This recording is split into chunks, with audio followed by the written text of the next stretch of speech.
नमस्कार विद्यार्थी मित्रांनो, मी पूनम कोचिंग सेंटरचा संचालक बागुल सर आपले बेसिक कन्सेप्ट ऑफ मॅथमॅटिक्सच्या जर्नीमध्ये स्वागत करीत आहोत. मागच्या लेक्चरपर्यंत आपण रूल्स ऑफ इंडायसेस बघतोय आणि रूल्स ऑफ इंडायसेसमध्ये आपण 5 बेसिक रूल्स बघितले आहे. आजच्या लेक्चरमध्ये आपण रूल नंबर 6 आणि रूल नंबर 7 बघणार आहोत. तत्पूर्वी थोडी बेसिक गोष्ट परत जाणून घेऊया. लक्षात घ्या, a⁻n दिलेला आहे. रूल असा इंडेक्स पॉवर असतो, तर एला आपण बेस म्हणतो आणि एमला आपण म्हणतो इंडेक्स. आता हा रूल नंबर 6 काय म्हणतो बघा, a⁻m आहे. तर तुम्हाला ज्यावेळेस लक्षात ठेवा, हा ए जो आहे a⁻m आहे, हा जो बेस आहे हा न्यूमरेटर पोझिशनला आहे.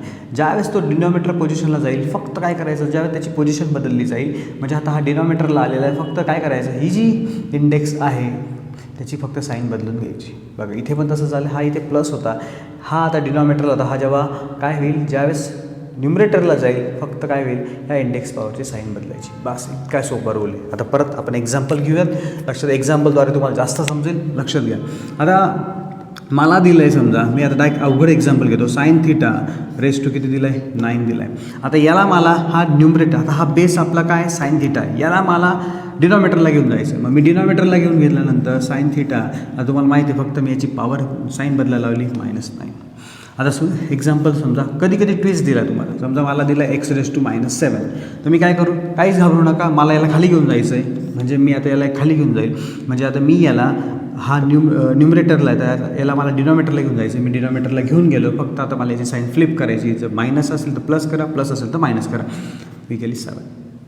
आता समजून घ्या, आता उलट्या पद्धतीने घेऊ. समजा मला समजा मला tan³ θ दिलेला आहे.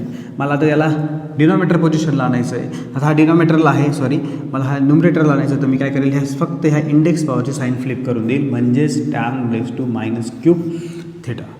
It is very easy. समजलं. आता मला माहिती आहे ही तुम्हाला कन्सेप्ट कळली असेल. आता मला बघायचं रूल नंबर 7 कडे. आता रूल नंबर 7 काय सांगतो बघा, समजा हा बेस आहे, ह्या बेसची समजा पॉवर 0 आहे, तर आन्सर डायरेक्टली काय आहे, 1. कुठलीही संख्या असू द्या. समजून घ्या, मला एकदम मोठा नंबर दिला आहे, 10,000 दिला आहे, तर 10,000ची पॉवर 0 आहे, तर माझा आन्सर किती येईल, 1. समजा मला ट्रिग्नोमेट्री दिलं आहे, मला मोठं आन्सर दिलं आहे, sin θ × cos θ × tan θ, फक्त इथं पॉवर किती दिली, 0. घाबरू नका, इंडेक्स पॉवर किती, 0, डायरेक्ट आन्सर 1 द्या. समजा मला तिसरं एक्झाम्पल, मला समजा √x दिलं आहे, इंटू मला sin θ दिला आहे, इंटू मला 7y दिलेलं आहे, आणि इंटू पॉवर 0 दिली. काहीच घाबरू नका, मला काय कॉमन सेन्स वापरायचं. इथं पॉवर किती दिसते, 0. आन्सर इज काय, 1. कितीही मोठं उत्तर असू द्या, कसंही असू द्या, समजा मला काहीही असू द्या, काही घाबरू नका. समजा मला दिलं आहे 7,0,0,0,0,0,0,0,0,0,0,0,0,0,0,0,0,0,0,0,0,0,0,0,0,0,0,0,0,0,0,0,0 कितके 0 दिले, आणि तो पॉवर 0 आहे. आन्सर तुम्ही डायरेक्ट लिहून टाका, 1.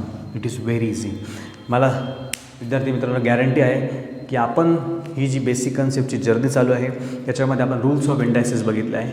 मला माहीत आहे, जेव्हा आपला मॅथमॅटिक्सचा बेस पक्का होणार ना, त्यावेळेस मॅथमॅटिक्स विषय आपल्याला सोपा जाणार. तर आपण मिळूया पुढच्या बेसिक कन्सेप्टमध्ये. तर आता तुम्ही आमच्या चॅनलला सबस्क्राईब करा, शेअर करा. धन्यवाद. हे काहीच करू नको.